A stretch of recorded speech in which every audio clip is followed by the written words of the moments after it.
এইবার সাইয়েদনা ইব্রাহিম মূর্তির ঘরে ঢুকলেন। দেখেন কি সুন্দর কথোপকথন আল্লাহ তুলে ধরলেন। আল্লাহু আকবার।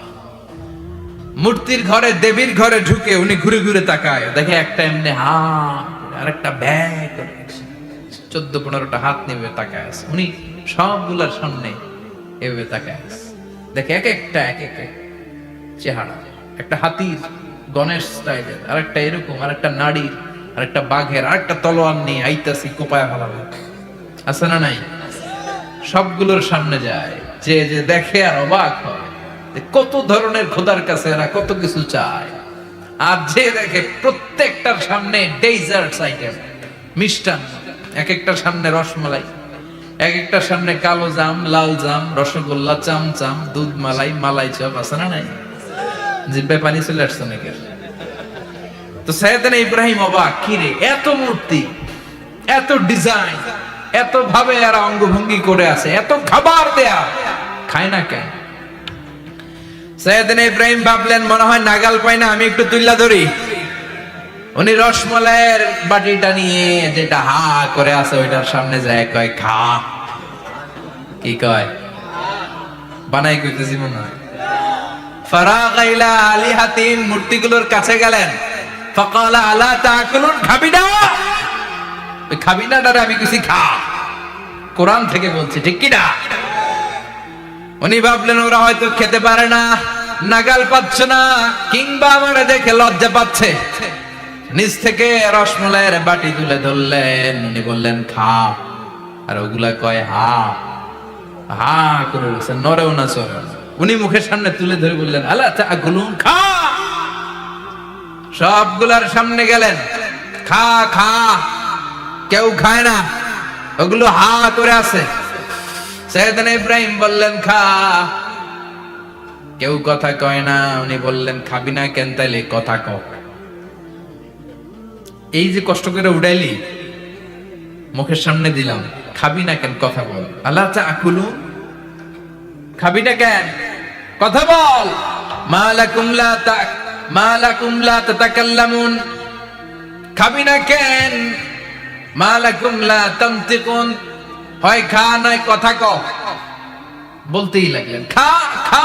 প্রত্যেকটা মূর্তির সামনে গেলেন, খা, ওগুলা করে আছে হা, কোনো কথা কয় না। কয় কেন খাবি না? তাহলে কথা কয়।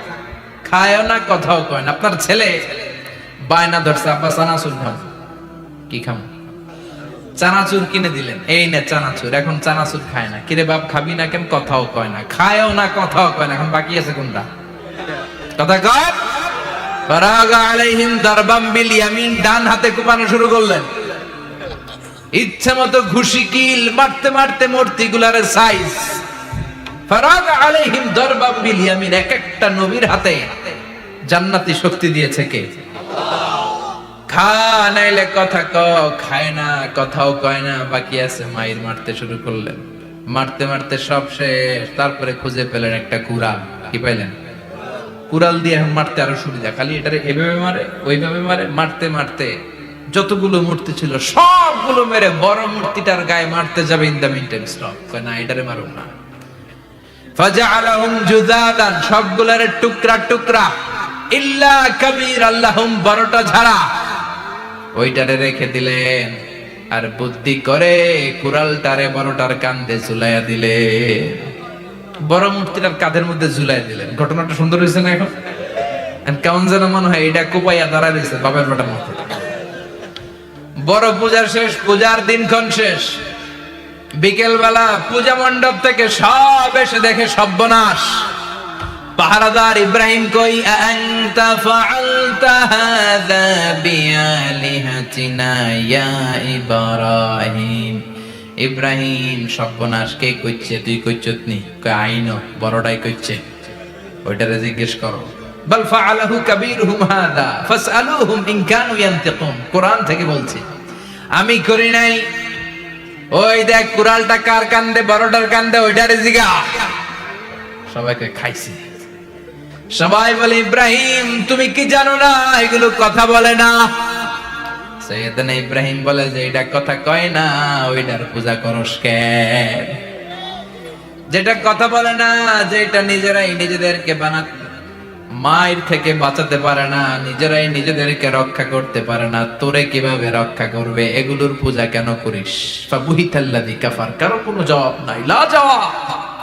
সবাইকে, ইব্রাহিম তুই বড্ড বেড়ে গিয়েছিস, তোরে নমরুদের কাছে নেওয়া হবে, রশি দিয়ে পেঁচিয়ে নমরুদের কাছে নেওয়া হবে। নমরুদের নাম শুনছেন? শোনেন নাই বোধহয়, শোনেন নাই? পৃথিবীতে 4 জন বাদশা ছিল, যারা গোটা বিশ্বের বাদশা। গোটা বিশ্বের 2 জন কাফের, 2 জন মুমিন। মুসলমানের একজন হচ্ছে জুলকারনাইন, আরেকজন হচ্ছে সাইয়েদনা সুলাইমান। কাফেরের একজন হচ্ছে বাখতানাসার, আরেকজন হচ্ছে নমরুদ। এই নমরুদের কাছে নিয়ে যাও, রশি দিয়ে বেঁধে। এবার নমরুদের সাথে কি ডায়ালগ মারছে এটা তো আর কোরআনে নাই, কথা কম, এটাও আছে। নমরুদ বলে, ইব্রাহিম শুনলাম তুমি নাকি আমাদের খোদাগুলোরে মারছো, তুমি নাকি কোন আল্লাহর ইবাদত করো, তুমি নাকি কোন নতুন রবের তথ্য নিয়ে আমাদের বাবেল নগরীতে আগমন করেছো। আমি ছাড়া কোনো খোদা আছে বলে তো আমি শুনি নাই, এই বাবেল নগরীতে আমি ছাড়া কোনো খোদা আছে আজকে নতুন শুনলাম। কে তোমার খোদা? কি তারপর? এবার ডায়ালগ মারা শুরু করলেন সাইয়েদনা ইব্রাহিম। সাইয়েদনা ইব্রাহিম বললেন, রব্বি আল্লাযী ইউহয়ী ওয়া ইউমীত, আমার রব এমন রব যিনি জীবন দেয় আবার মরণও দেয়। প্রথমটারে দিলাম মরণ, পরেরটারে দিলাম জীবন। তোমার রব যেরকম করে জীবন দেয় আর মৃত্যু দেয়, আমিও জীবন দেই, আমিও মৃত্যু দেই। চিল্লায় পড়েন নাউযুবিল্লাহ। সাইয়েদনা ইব্রাহিম বিপদে পড়ে গেলেন। তাই তো, আসলেই তো প্রথম লোকটারে মৃত্যু দিল, দেয় নাই? কথা কন, ছুরি মেরে রক্ত বের করে ওর মৃত্যু দেয় নাই? পরের লোকটারও একই ভাবে মৃত্যু দিতে যে সেখান থেকে বাঁচিয়ে জীবন দিল। ভেজাল আছে না নাই? এবার সাইয়েদনা ইব্রাহিম বলে, ফাইন্নাল্লাহা ইয়াতি বিশ-শামসি মিনাল মাশরিকি ফাআতি বিহা মিনাল মাগরিবি ফাবুহিতাল্লাযী কাফার। সাইয়েদনা ইব্রাহিম বললেন, বুঝলাম তুমি আমার আল্লাহর মতো জীবন দাও, বুঝলাম তুমি আমার আল্লাহর মতো মরণ দাও, কিন্তু নমরুদ খেয়াল করে শোনো, আমার আল্লাহ প্রতিদিন সকাল বেলায় পূব আকাশ থেকে জল জলে সূর্যটা উঠায়। তোমার যদি এরকম কোন ক্ষমতা থাকে, তুমি আগামীকাল সকাল থেকে পূর্ব দিক থেকে সূর্য না উঠিয়ে পশ্চিম দিক থেকে সূর্যটা উঠাও। ফাবুহিতাল্লাযী কাফার। এবার ধরা গেছে, এবার জায়গার মধ্যে ধরা, একেবারে স্টপ, লা জবাব। নমরুদের মুখে কোনো জবাব নাই। এবার নমরুদের মেজাজ নরম নাকি গরম? কথা কন। গরম মেজাজ নিয়ে কয়, হাররিকু, এটারে আগুনে জ্বালা, এটারে আগুনে ফেল। নমরুদ বুঝে নাই যে আগুনের মালিক কে।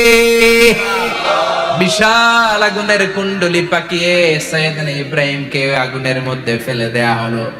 হাতের মধ্যে রশি, পায়ের মধ্যে রশি, সারা দেহের মধ্যে রশি পেঁচিয়ে আগুনের কুণ্ডলিতে ফেলে দেয়া হলো।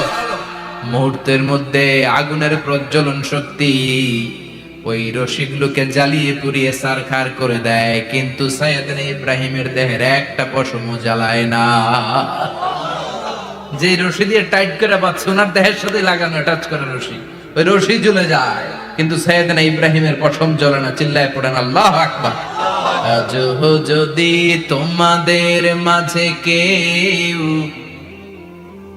ইব্রাহিমের মতো ঈমান আনিতে পারো, অগ্নিকেও পুষ্প বলে পরিণত করিতে পারো। ঠিক কি না? মুসার মতো ঈমান হলে রাস্তা হবে সাগর জলে, ইউসুফের মতো ঈমান হলে একে একে দরজা খোলে। সাইয়েদনা ইব্রাহিমের মতন ঈমান যদি আজও থাকে বিদ্যমান, অগ্নিকুণ্ডে দেখতে পাবে খুবসুরতে ফুলবাগান। ঠিক কি না?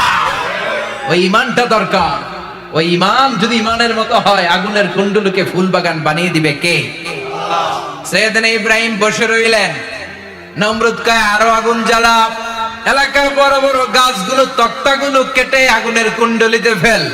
তক্তা লাকড়িগুলো আগুনের কুণ্ডলিতে ফেলা মাত্র দাউ দাউ করে লাকড়িগুলোকে তক্তাগুলোকে আগুন জ্বালিয়ে দেয়, কিন্তু সাইয়েদনা ইব্রাহিমকে জ্বালায় না। সুবহানাল্লাহ। আগুনের মালিক কে? ওই আল্লাহ আজও আছে না নাই? তিনি আগুনরে অর্ডার করলেন, সৃষ্টির শুরু থেকে তোকে একটা ধর্ম দিয়েছি, সব জ্বালিয়ে দেয়া, পুড়িয়ে দেয়া, আজকে কয়েকদিনের জন্য তোর ধর্মটাকে আমি স্টপ করে দিলাম। চিল্লায় পড়েন আল্লাহু আকবার। কুল্লা ইয়া নারু কুনি বারদান ওয়া সালামান আলা ইব্রাহিম। আল্লাহ বললেন, আগুন খবরদার, আমার ইব্রাহিমের গায়ের যেন পশম না পুড়ে যায়, কারণ ইব্রাহিমের সন্তান হবে ইসমাইল, আর ওই ইসমাইলের বংশে আমি পাঠাবো আখিরি জামানার পয়গাম্বার। ইব্রাহিমের যেন কিছু না হয়, কোনি বারদা, ঠান্ডা হয়ে যা। কি হয়ে যা? কিন্তু এত বেশি ঠান্ডা হবি না যাতে ইব্রাহিমের সর্দি না লেগে যায়। সুবহানাল্লাহ। আগুন বলে আপনি বললেন কোনি বারদা, ঠান্ডা হ, আবার কোন এত ঠান্ডা হবি না যাতে সর্দি না লাগে। কেমন ঠান্ডা হবো? আল্লাহ বললেন সালামান আলা ইব্রাহিম, সালাম হয়ে যা, শান্তির গুলবাগিচা হয়ে যা, এয়ার কন্ডিশন নাতিশীতোষ্ণ হয়ে যা। চিল্লায় পড়েন আল্লাহু আকবার। 40 দিন ছিলেন এই আগুনের কুণ্ডলিতে, কিচ্ছু হয় না। সুবহানাল্লাহ পড়বেন না? শেষ